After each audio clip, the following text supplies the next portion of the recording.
ओम शांति। आज का रात्रि क्लास है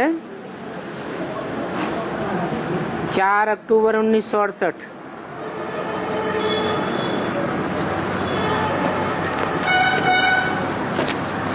दिल्ली का घेराव करना है।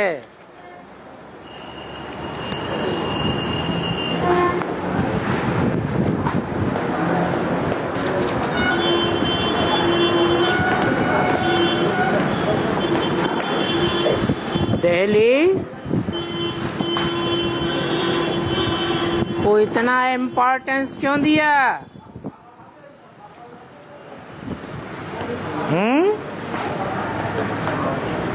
माया का घेराव करना है या दिल्ली का घेराव करना है?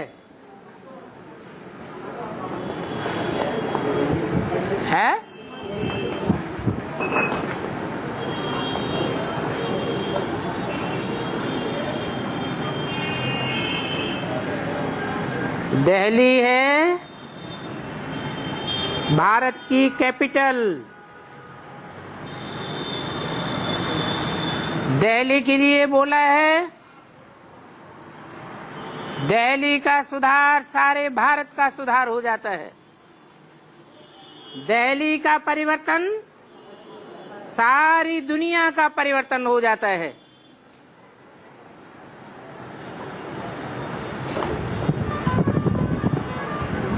परिवर्तन पहले जड़ का होगा या चैतन्य का होगा?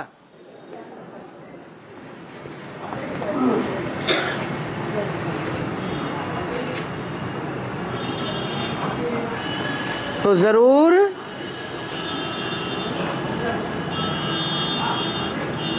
कोई चैतन्य दिल्ली भी है।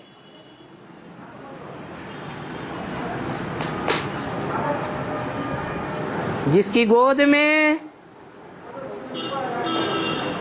सारी दुनिया के सारे धर्मों ने राजाई की है।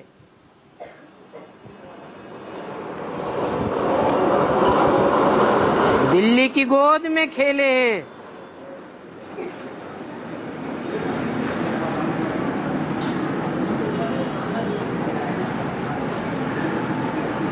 दिल्ली का मौसम बदलता है तो सारे हिंदुस्तान का मौसम बदल जाता है।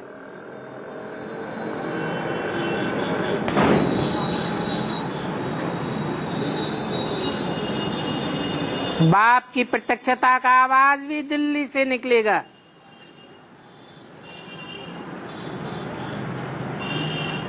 बल विदेश से आवाज निकलना है, परंतु जब तक दिल्ली रिसीव न करे तब तक आवाज दुनिया में बुलंद नहीं होगी।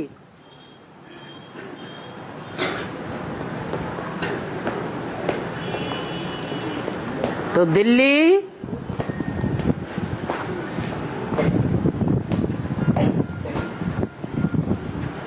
एक ऐसा स्थान है जहां जमुना के कंठे पर नई दुनिया की शुरुआत होती है।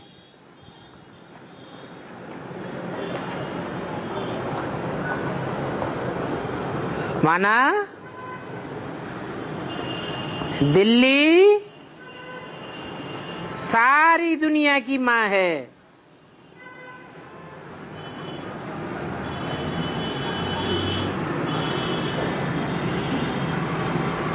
जड़ दिल्ली से ही चैतन्य दिल्ली भी प्रत्यक्ष होती है।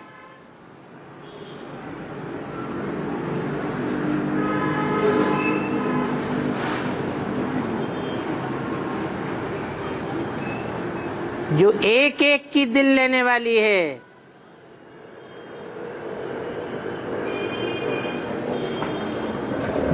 ऐसे तो दिल वाला बाप गाया हुआ है,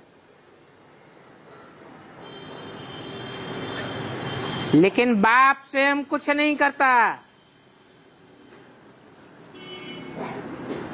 बच्चों के द्वारा ही कराता है।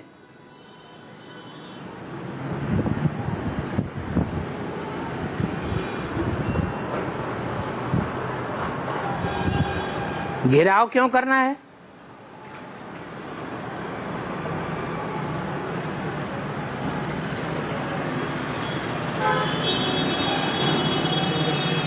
हैं? घेराव किसका किया जाता है?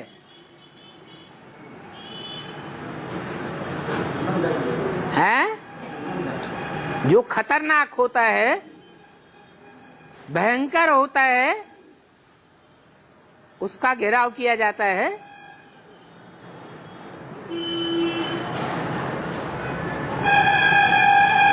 दिल्ली का मौसम परिवर्तन होता है तो सारे भारत तो क्या सारी दुनिया का मौसम परिवर्तन हो जाता है। दिल्ली का आवाज सारी दुनिया में फैलता है।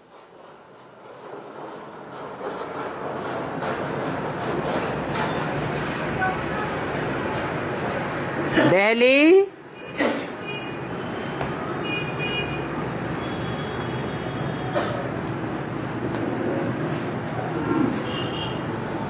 विश्वपिता की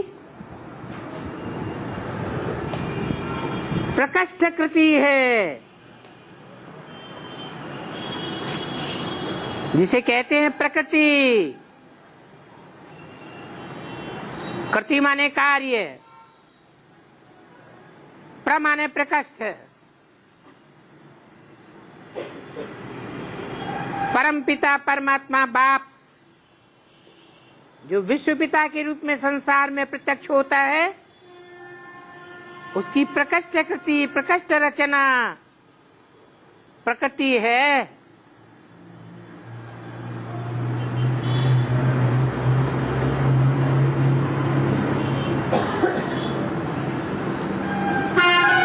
वो प्रकृति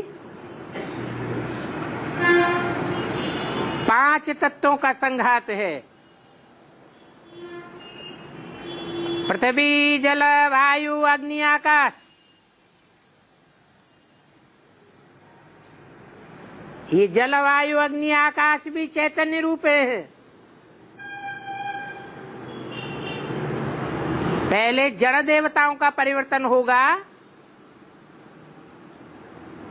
या स्थूल जड़ पृथ्वी या आकाश का परिवर्तन होगा? है जड़ का, चैतन्य का पहले परिवर्तन होता है, क्योंकि चैतन्य ही ज्ञान को समझ सकता है।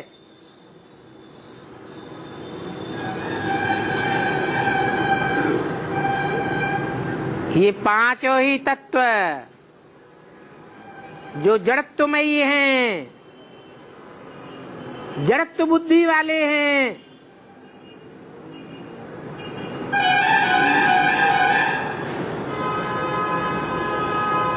जब परिवर्तन में आवेंगे तो सारी दुनिया चेंज हो जाएगी। परंतु उनमें भी 5 में मुख्य तत्व कौन सा है?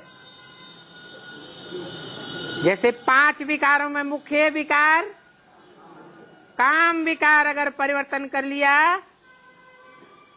तो सारे विकार कंट्रोल में आ जाते हैं। ऐसे ही 5 तत्वों में से मुख्य तत्व कौन सा है? पृथ्वी। पृथिव्यातीति पृथ्वी,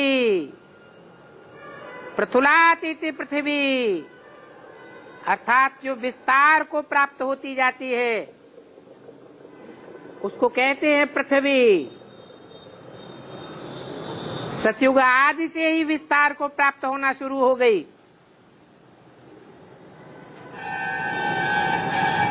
त्रेता के अंत तक विस्तार होती रही, लेकिन वो विस्तार का रूप बहुत छोटा था। उसे जम्बू द्वीप कहा जाता था, भारत खंड कहा जाता था।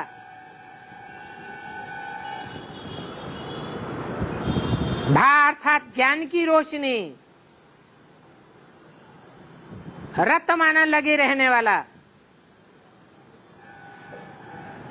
जो खंड ज्ञान की रोशनी में लगे रहने वाला था,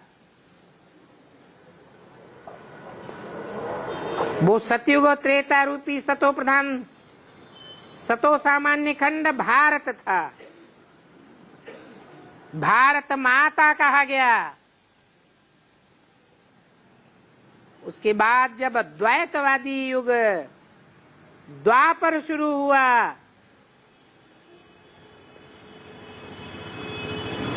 तो पृथ्वी का विस्तार तेजी से होने लगा। पहले नाम था भारत माता। वो भारत माता अभी भी है, प्रायः लोप है, अर्थात वो आत्माएं प्रायः लोप अवस्था में है, जो ज्ञान में लगे रहने वाले ब्राह्मणों का कर्म करती हैं। ब्राह्मणों का मुख्य कर्म क्या है? ज्ञान लेना और ज्ञान देना, अध्ययन करना और अध्यापन करना, ज्ञान का मनन चिंतन मंथन करना। जिन ब्राह्मणों का संपन्न रूप कहा जाता है नारायण, नार अर्थात ज्ञान जल, अयन अर्थात घर, ज्ञान ही जिसका घर है।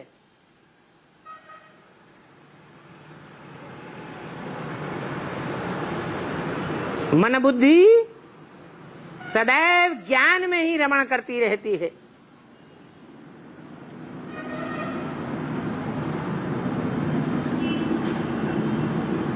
सतयुग त्रेता में शुद्ध भारत माता का रूप था। प्रथुल रूप नहीं था, विस्तरित रूप नहीं था।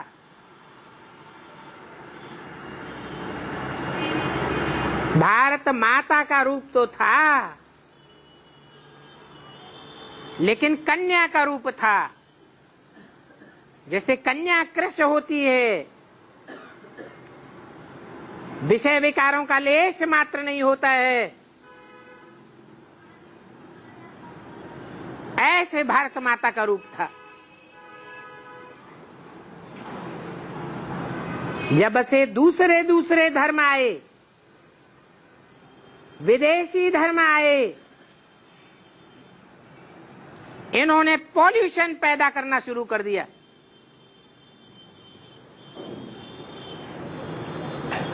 पृथ्वी में पॉल्यूशन शुरू हुआ तो पृथ्वी प्रतुलाती, विस्तार को पाने लगी।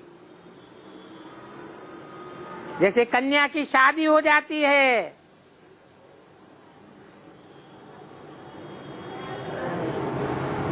विकृत तत्व उसमें प्रवेश होने लगते हैं,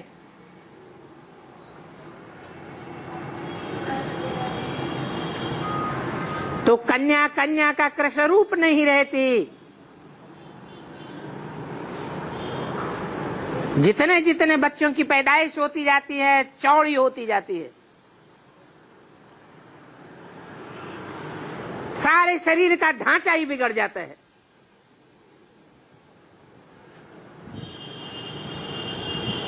ऐसे ही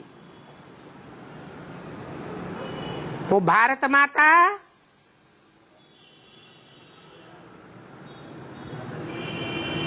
द्वैतवादी द्वापर युग से प्रकृति माता का रूप धारण करने लगी, पृथ्वी का रूप धारण करने लगी, विस्तार को पाने लगी। धर्मों की संख्या बढ़ती गई, मत मतांतरों की संख्या बढ़ती गई, जातियों की संख्या बढ़ती गई, भाषाओं की संख्या बढ़ती गई, कुलों की संख्या बढ़ती गई, वंश परंपराएं बढ़ती चली गई।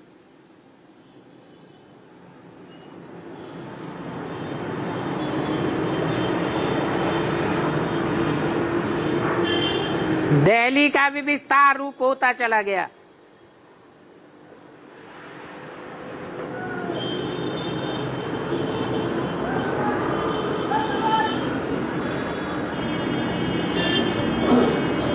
पहले इतना विस्तृत रूप नहीं था, इतनी जनसंख्या नहीं थी।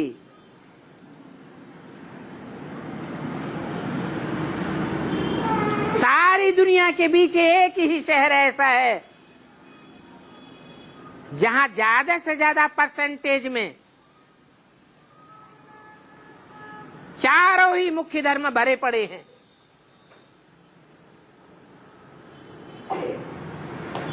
हिंदू से बदलकर देवता होने वाले,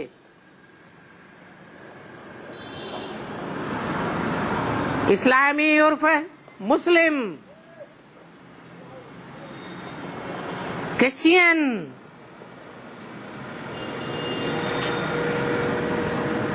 और बौद्धी,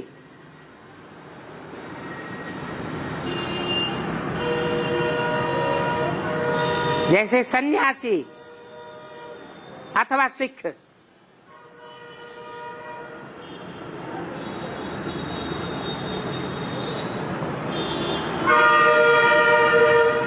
एक ही माता है,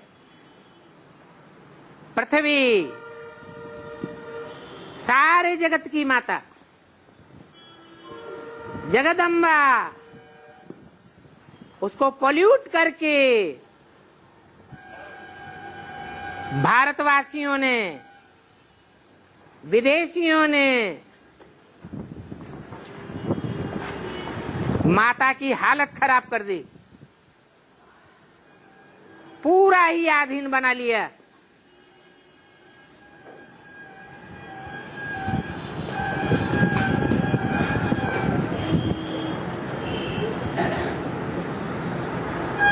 जिसका रिजल्ट ये निकलता है कि आखिरी जब वो विकराल रूप धारण करती है, महाकाली बनती है, तो कोई के कंट्रोल में नहीं आती।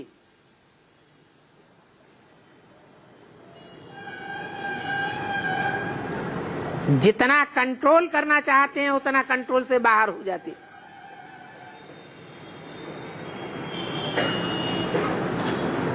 इसलिए बोला, जो मेरे प्रकृतिपति बच्चे हैं, पति माने रक्षा करने वाले,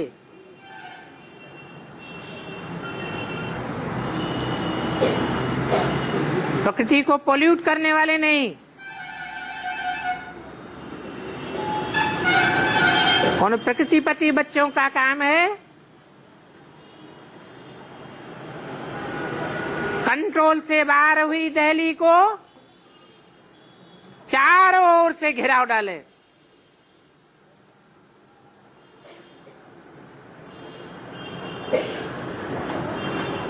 सन 76-77 में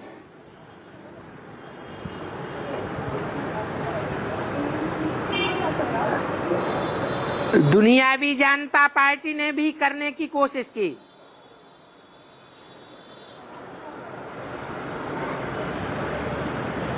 वो तो हद की जनता पार्टी है, जानती वानती तो कुछ भी नहीं है,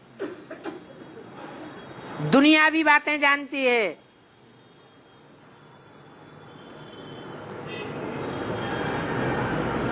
आध्यात्मिकता के अंदर कुछ भी नहीं जानती। उस पार्टी ने भी ऐसे ही किया था। सन 77 में सारी दिल्ली के अंदर घेराव डाल करके दिल्ली की 7 सीटें जीत ली।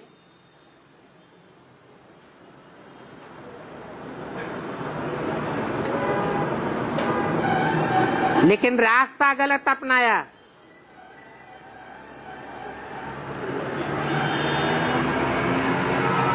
और दिल्ली के अंदर जनता का राज्य काबिज हो गया। लेकिन वो अल्पकाल का रहा, क्योंकि दिल्ली के अंदर घेराव डालना माना दिल्ली को चारों ओर से घेरना। सिर्फ दिल्ली के अंदर घेराव डालने की बात नहीं है।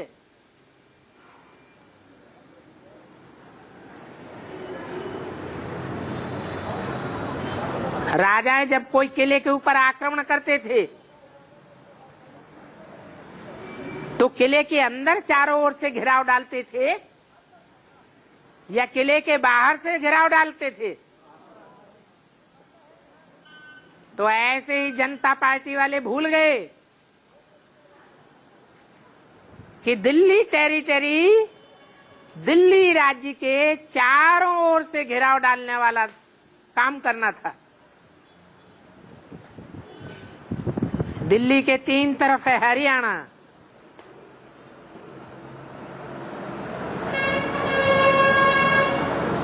और एक तरफ है उत्तर प्रदेश।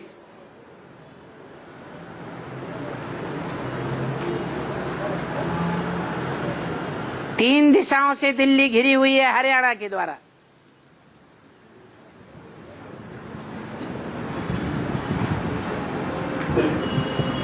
और हरियाणा में जाटों का राज्य है।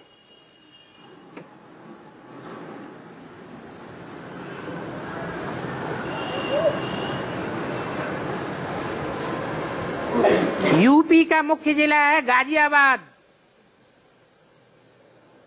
क्या नाम पड़ा?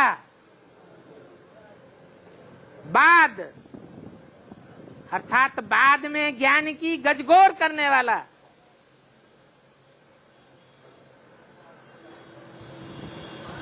यूपी का पहले नक्शा दिखाते थे तो शेर की तरह देखने में आता था। उस शेर के मुख में गाजियाबाद शहर बसा हुआ है और मुख के आगे रखी हुई है दिल्ली।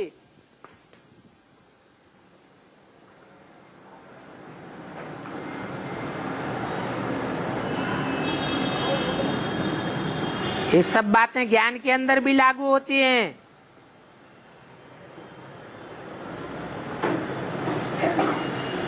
सन 76-77 में जो बेहद की जनता पार्टी थी, उसकी शुरुआत भी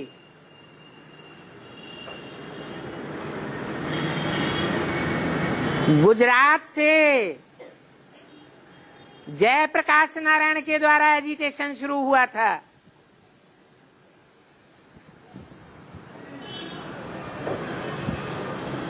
और जनता पार्टी का निर्माण हुआ। जानता का अर्थ ही है जानने वाला, जिसको असलियत का ज्ञान हो।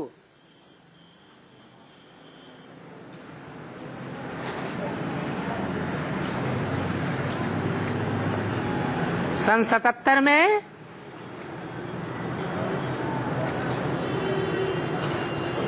दिल्ली को कंट्रोल तो कर लिया, लेकिन अल्पकाल की सिद्धि प्राप्त हुई, क्योंकि जैसे घेराव डालना था वैसे घेराव नहीं डाला।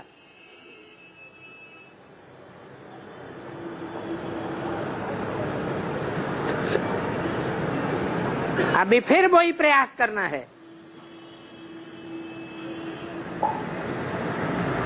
जिसके लिए बोला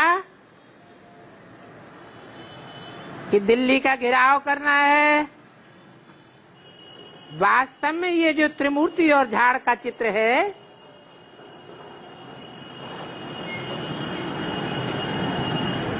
ये है मुख्य फॉरेनर्स के लिए।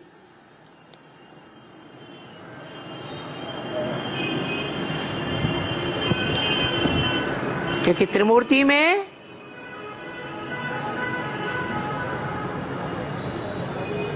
भारतीय परंपरा में विशेष पूजा जाने वाला विष्णु का चित्र भी रखा हुआ है, और विश्व की परंपरा में निराकारी स्टेज में पूजा जाने वाला शिव शंकर भोलेनाथ भी रखा हुआ है।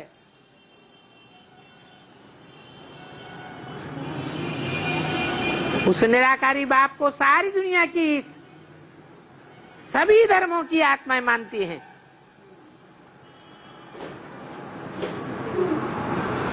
और एक रूप ऐसा भी है जो सब धर्मों में मान्य तो है, परंतु भारत में उसकी मान्यता ज्यादा है। विदेशों में ना के बराबर मान्यता है। वो है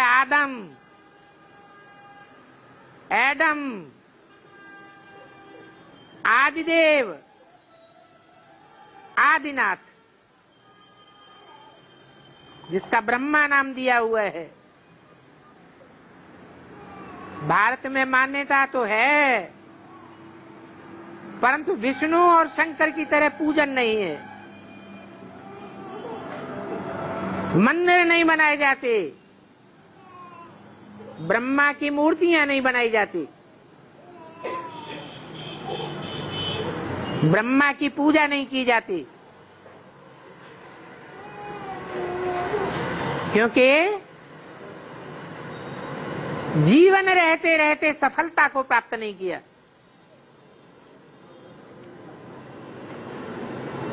इसलिए बच्चों से कहा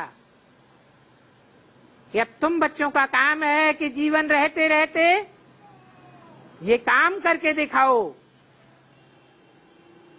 कि दिल्ली का घेराव डालना है, अर्थात प्रकृति को घेराव डाल के रखना है।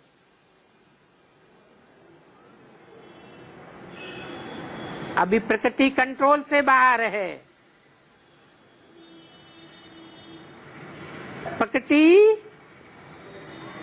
प्रकृति माता और ही ज्यादा पावरफुल हो गई तामसी रूप में आने से, और खासकर तब से पावरफुल हुई जब से माया बेटी ने हाथ मिलाया है इसके साथ, प्रकृति के साथ।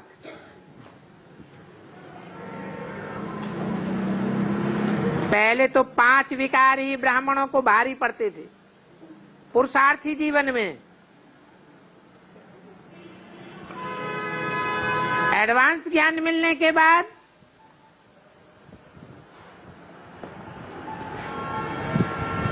पुरुषार्थी जीवन में तीव्रता आई, और प्रकृति जीत बच्चों ने ये अनुभव किया कि माया थक चुकी है। थकते थकते आखिरी आधार मूर्त में साकार शरीर भी छोड़ दिया।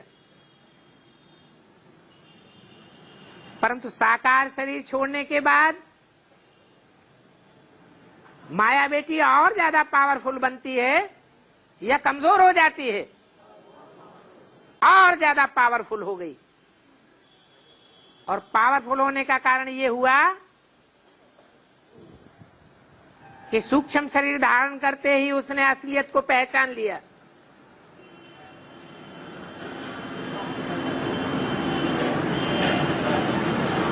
और कमजोरी को पहचान करके कमजोरी पर ही अटैक किया, प्रकृति से हाथ मिलाया।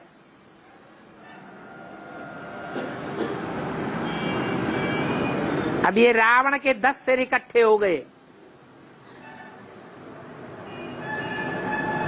प्रकृति के 5 रूप, पृथ्वी जलवायु अग्नि आकाश देव, और माया के 5 रूप, काम क्रोध लोभ मोह अहंकार। ये 10 रावण के रूप मिलकर के भयंकर राक्षसी रूप धारण कर लेते हैं।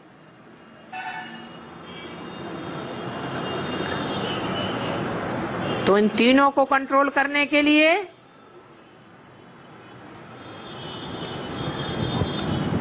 जो निमित्त बने हुए देवताएं हैं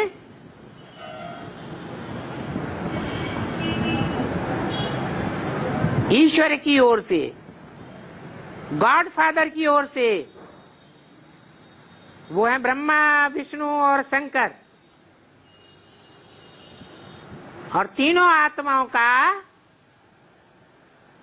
एक ही करण है, एक रूप, जिसे कहा जाता है शिव शंकर भोलेनाथ।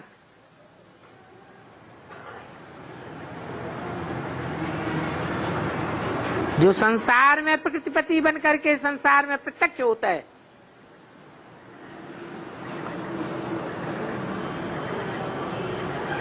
इसमें भी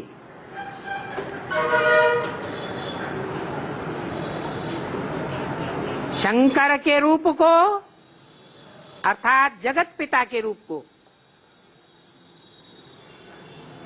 और एडम अर्थात ब्रह्मा के रूप को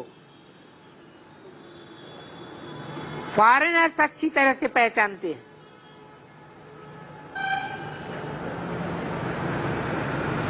और झाड़ के चित्र में तो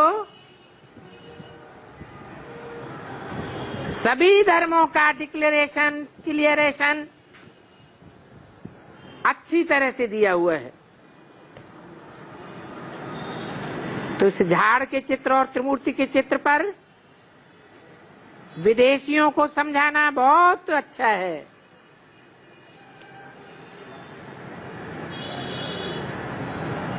तो जब भी कोई फॉरेनर आते हैं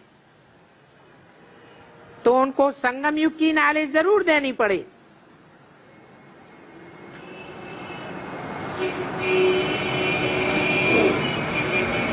कि एक ही संगम युग है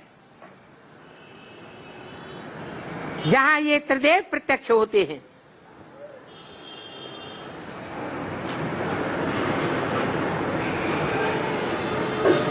और त्रिदेव के द्वारा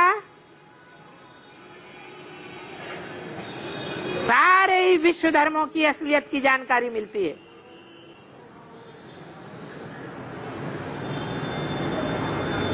ये संगम युग नई दुनिया और पुरानी दुनिया का संगम है। नई दुनिया को फॉरेनर्स पैराडाइज कहते हैं, मुसलमान जन्नत कहते हैं,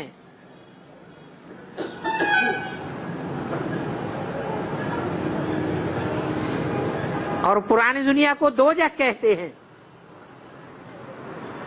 अंग्रेज लोग उसे हेल कहते हैं।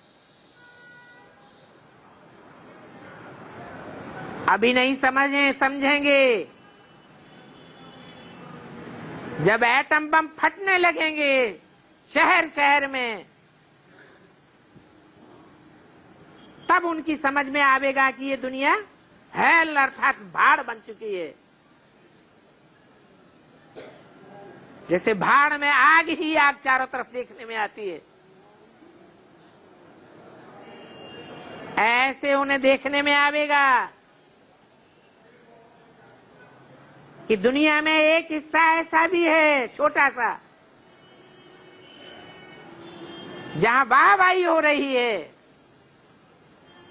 और बाकी सारी दुनिया का हिस्सा ऐसा है जहां हाय हाय हो रही है। एक तरफ हाहाकार और दूसरी तरफ जय जयकार। ये नई दुनिया और पुरानी दुनिया का नजारा देखेंगे। ये मुख्य बात है। एक तरफ हेवन होगा और एक तरफ हेल होगा।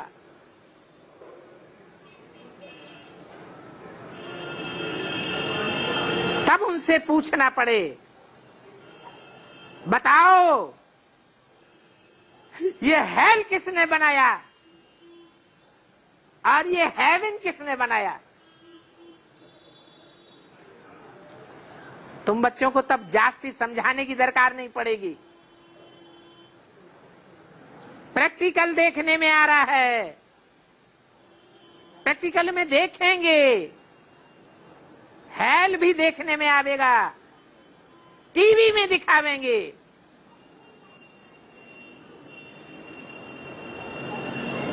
और हम बच्चे, मुरली में बोला कि हम बच्चे माउंट आबू से टीवी में बैठ करके देखेंगे कि इस दुनिया में हेल की क्या हालत हो रही है।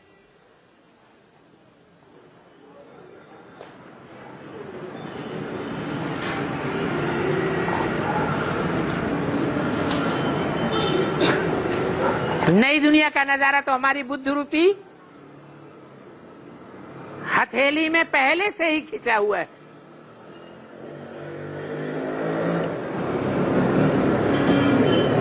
तो उनकी समझ में आवेगा, क्या समझ में आवेगा कि हेल को हेवन तो बनाने वाला एक ही गॉडफादर है और वो जरूर इस दुनिया में कहीं आया हुआ है।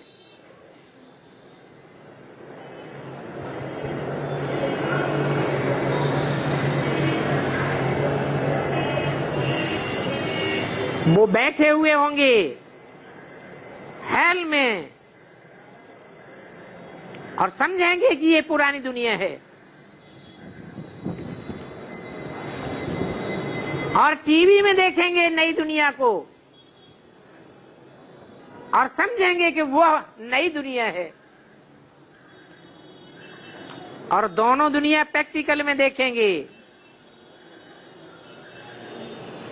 बल इन आंखों से सब नहीं देखेंगे।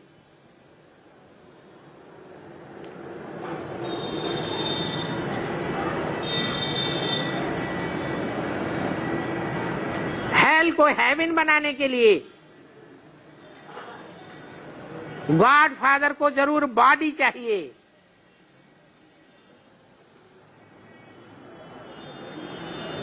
तो झाड़ के चित्र में दिखाना है, वो बॉडी भी देखो ऊपर में खड़ी है। जो तुम्हारे शास्त्रों में गायन है, एडम और आदम,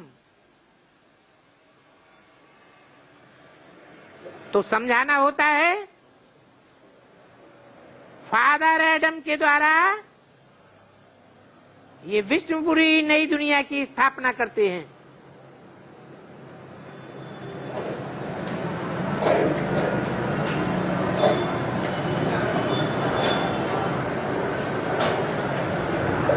इन ब्रह्मा विष्णु शंकर के द्वारा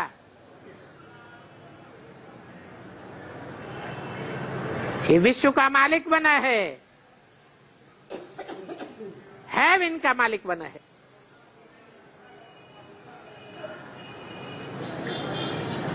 बताना पड़े कि विष्णु के दो रूप हैं,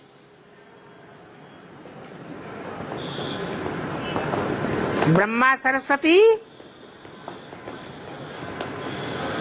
सो राधा कृष्ण बनते हैं।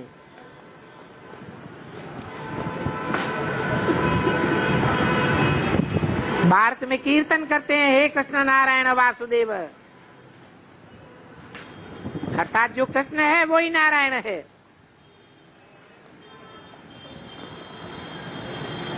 तो एक रूप तो राधा कृष्ण का हुआ, अर्थात सतयुग के लक्ष्मी नारायण, और दूसरा रूप वो है जो डायरेक्ट नर से नारायण राजयोग बल से बनता है, नारी से लक्ष्मी बनता है। इन चारों आत्माओं के स्वभाव संस्कार का कॉम्बिनेशन विष्णु दिखाया जाता है।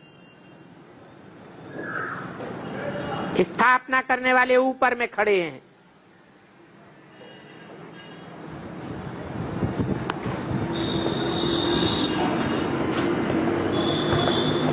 उस स्थापना करने वाले में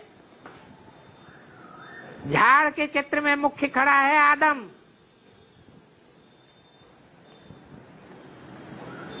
तो पहला नंबर आदम कहेंगे ना।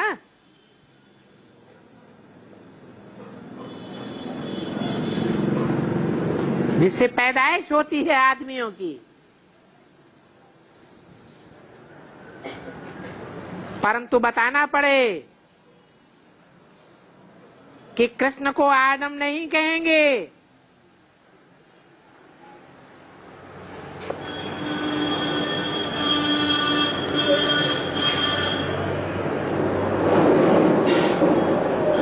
तो इस तरह समझाना चाहिए कि ये है एडम और ये नई दुनिया पैराडाइज का मालिक है।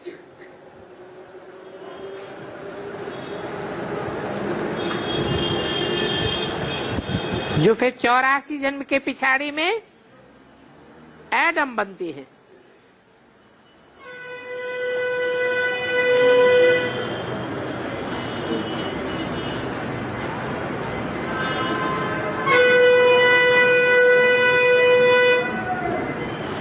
ये नहीं कहा कि 84वें जन्म के आदि में या मध्य में, नहीं, 84वें जन्म के अंत में एडम बनते हैं।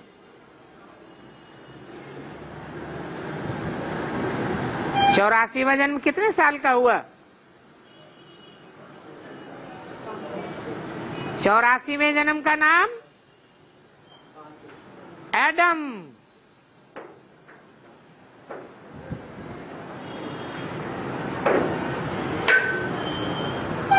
सौ साल। ब्रह्मा की आयु कितने साल गाई हुई है? 100 साल। तो 100 साल जब पूरे होते हैं, कौन से वर्ष में है? 76 में। तो 84 जन्म के पिछाड़ी में अर्थात सन 76 में यह एडम बनते हैं। कौन कौन एडम बनते हैं? हैं? ये नहीं बोला, यह एडम बनता है। क्या बोला? यह एडम बनते हैं। कौन कौन? ब्रह्मा और प्रजापिता।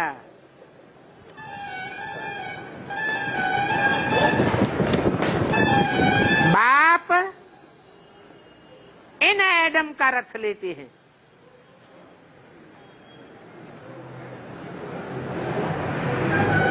ये कंबाइंड रूप है दो विशेष पार्टधारी आत्माओं का।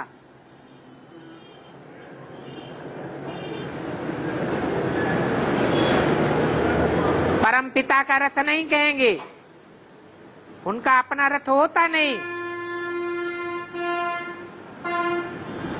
परंतु जिस रथ को आकुपाई करके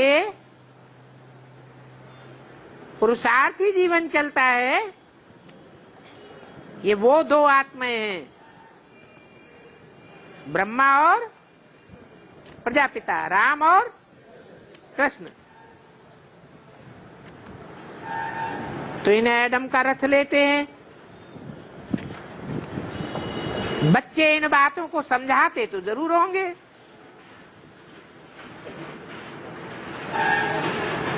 पहले पहले है यह लक्ष्मी नारायण।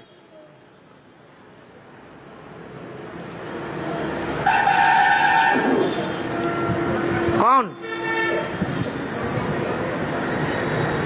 है? जब सतयुगी नई दुनिया शुरू होगी तो पहले पहले पत्ता कौन है? ये लक्ष्मी नारायण अर्थात राधा कृष्ण। फिर है राम, फिर और धर्म आते हैं। अभी संगम तो है। इस संगम पर गॉड फादर सभी को लिबरेट करके ले जाएंगे। सभी अर्थात किनको किनको?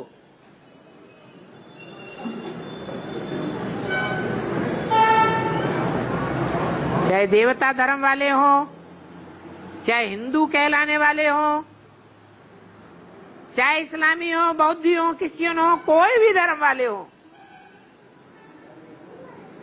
सबको लिबरेट करते हैं, स्वतंत्र कर देते हैं। देह के बंधन से पापों के बंधन से मुक्त कर देते हैं, दुखों के बंधन से मुक्त कर देते हैं। मुक्त करके गाइड बन के अपने धाम ले जाते हैं। तो बताओ,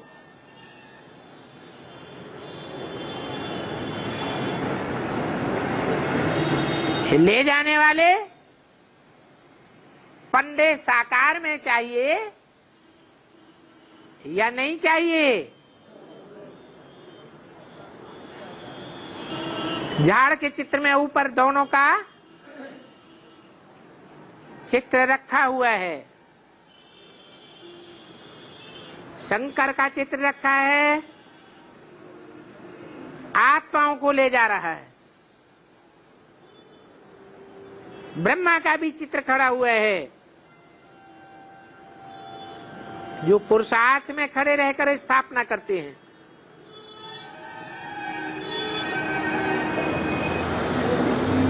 ये भी समझा सकते हो कि माउंट आबू में ही हेवन की यादगार है।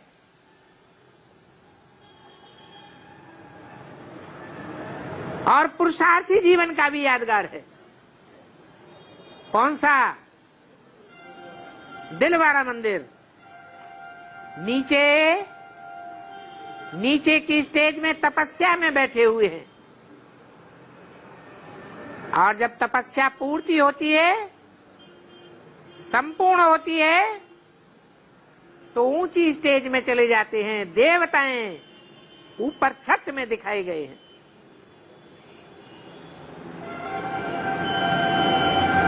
तो दिलवाड़ा मंदिर में दिखाओ कि एडम कैसे अपने बच्चों के सहित तपस्या में बैठे हैं।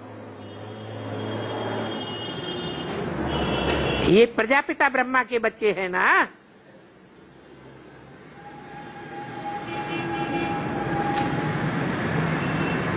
एक गॉड फादर के बच्चे कैसे होंगे? साकार हैं, प्रवृत्ति मार्ग वाले हैं, या निवृत्ति मार्ग के हैं? प्रवृत्ति मार्ग के हैं। तो प्रजापिता बाप भी है, ब्रह्मा माता भी है।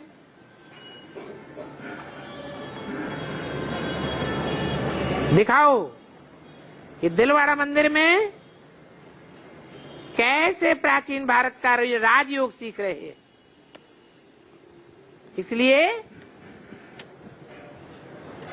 हेल को खलास कर हेवन की स्थापना करने के लिए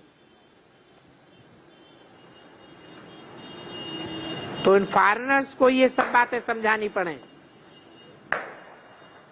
बाप एडम के तन में आते हैं।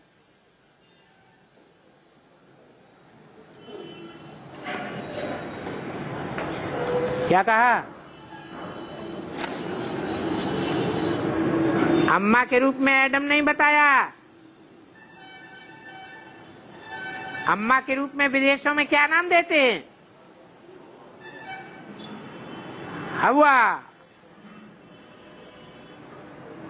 भारत में माताएं अपने बच्चों को डर पाती हैं तो कहती हैं हवा आ गया, हवा आ जाएगा, खा जाएगा।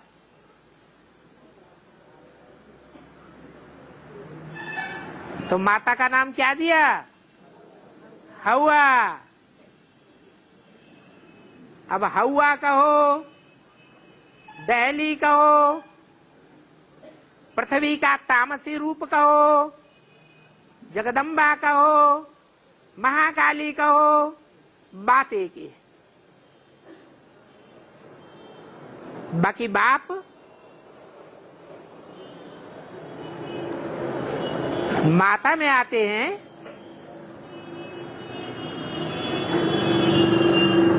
ईव या हवा में आते हैं, या एडम में आते हैं। बाप एडम के तन में आते हैं और आकर के सारे विश्व की सदगति करते हैं।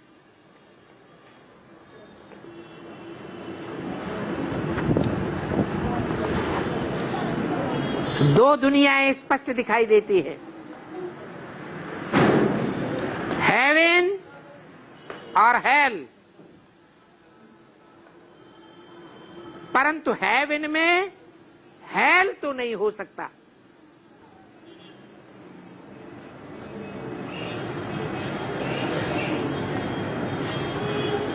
उस हेल का विनाश तो सामने खड़ा है।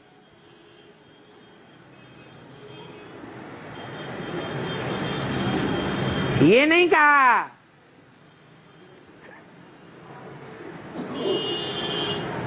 कि हेवन सामने खड़ा है। वो तो कोई कोई बच्चे हैं जिनको दिखाई देता है, लेकिन हेल तो सारी दुनिया को दिखाई देगा। तो ऐसे ऐसे विदेशियों को समझाना होता है। बताओ कि बाप बैठा आदम के तन में, सारी दुनिया की सदगति करते हैं, और बाप सभी को नंबरवार लिबरेट करते हैं। नंबरवार क्यों कहा है? जो जितना बाप को पहचान करके पुरुषार्थ करते हैं, उसी नंबर पर लिबरेशन को प्राप्त करते हैं।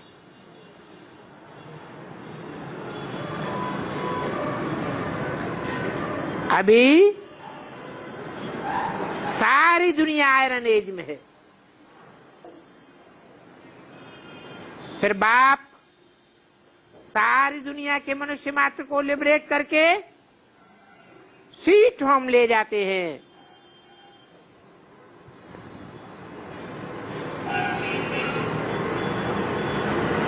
ये समझानी सभी के लिए है, और बड़ी ही सहज रीत से समझाई जा सकती है।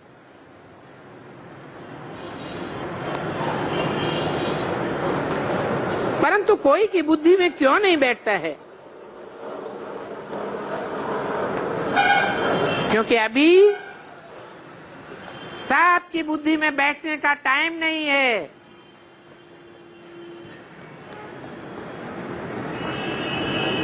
परंतु ये पक्का है कि इस समय तक जो सर्विस चल रही है वो एक्यूरेट चल रही है। बाप बच्चों को खड़ा रहने के लिए कहते हैं।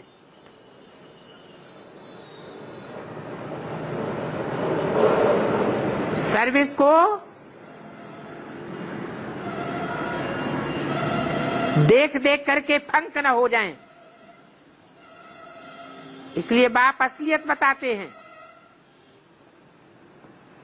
कि जो भी सर्विस हो रही है एक्यूरेट ड्रामा प्लान अनुसार हो रही है। बाप तो इस बात को समझते हैं कि जो कुछ चलता आता है बिल्कुल ठीक है। इसलिए आगे के लिए अच्छी रीति पुरुषार्थ करो। सर्विस तो बहुत बच्चे करते ही रहते हैं।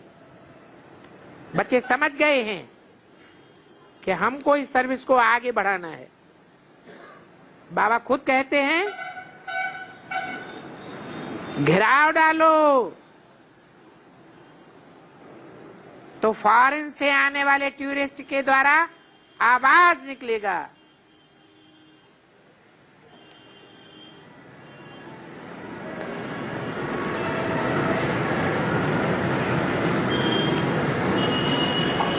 अगर एक ने भी आवाज किया तो एक के पीछे बहुत आने लग पड़ेंगे।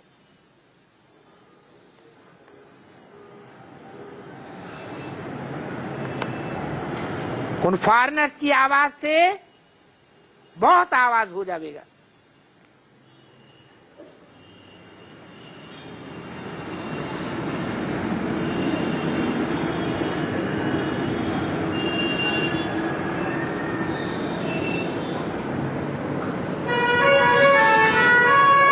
पहले हद के फानर्स में आवाज निकलेगा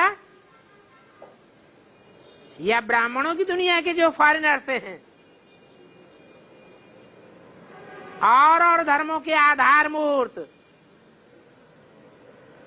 और धर्मों के बीज रूप आत्माएं हैं, उनसे आवाज निकलेगा।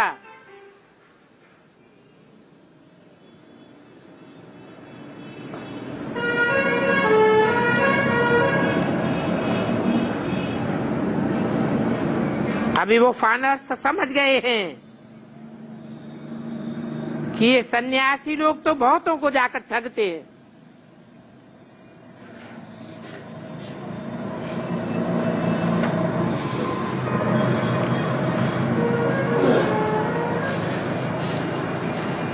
वो कपड़े बदल करके बैठने वाले सन्यासी ब्राह्मणों की दुनिया में भी हैं या नहीं है?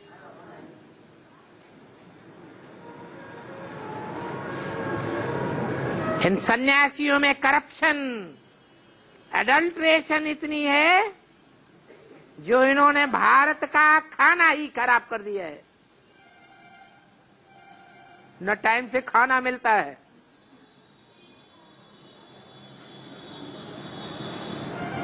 न हद का न बेहद का।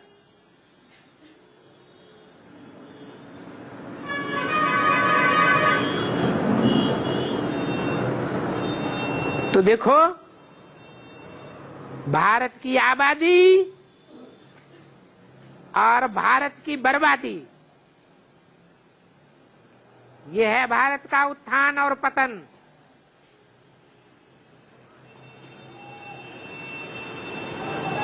किन्होंने किया है? अरे निमित्त कौन बने? रावण कौन? जरूर कहेंगे ये गुरु लोग,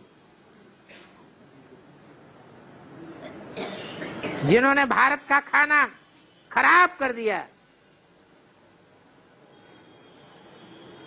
तुम लिखते हो, परंतु समझने वाले समझते थोड़े ही है। हूबहू जैसे बंदर हैं।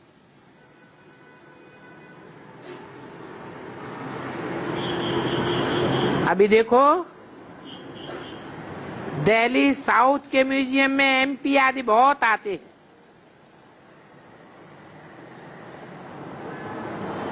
अभी तक 175 एमपी आए। अब की बात है,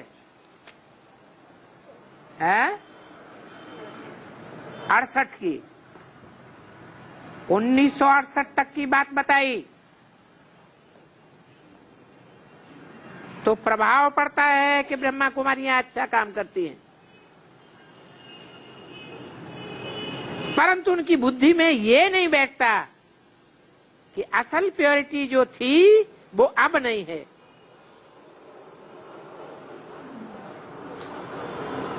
क्या कहा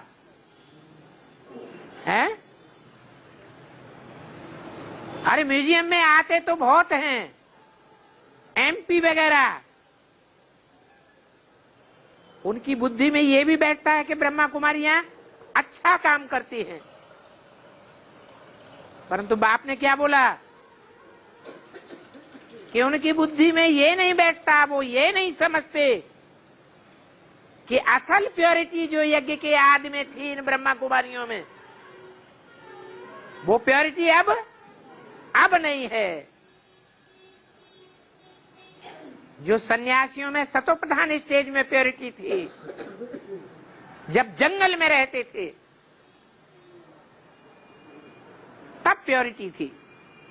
अभी तो शहरों में घुस पड़े हैं, बड़े बड़े महल महाड़ियां अटारियां बना करके प्रॉपर्टी वाले बन करके बैठ गए।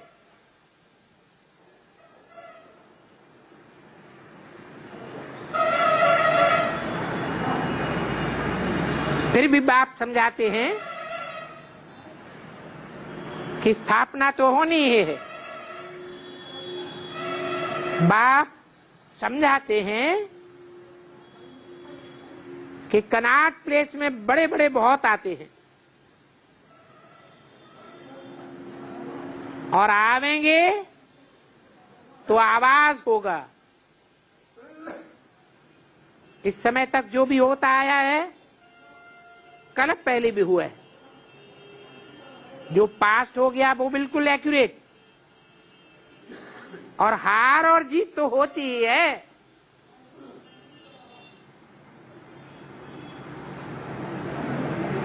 सर्विस के क्षेत्र में तुम बच्चों को मायूस नहीं होकर बैठ जाना चाहिए। अभी देखा जाता है हार और जीत दोनों बराबर हैं। कितने माया से हार खाते हैं। पुरुषार्थ भी जो होता है कल पहले मिसल। बच्चे की आइडिया बहुत अच्छी है,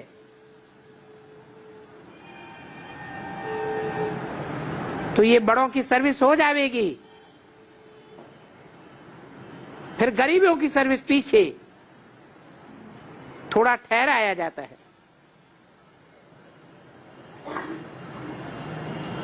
ये रमेश बच्चा जा करके पास करके आवे तो बाबा का कोई मना नहीं है।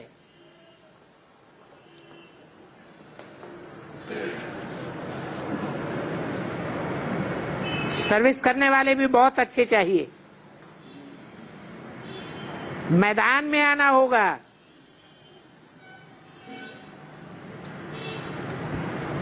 बहुत लोग कहते हैं ना, ये सच्ची सच्ची ब्रह्मा कुमारियां हैं तो मैदान में आवे ना।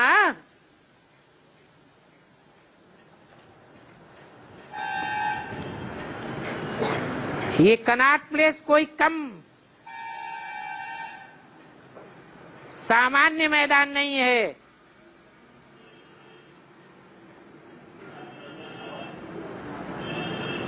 शिव बाबा के बच्चों का भंडारा तो है ही भरपूर। काम करने वाला चाहिए। अच्छा, मीठे मीठे सिकिल दे रूहानी बच्चों को रूहानी बाप दादा का याद प्यार। Good night.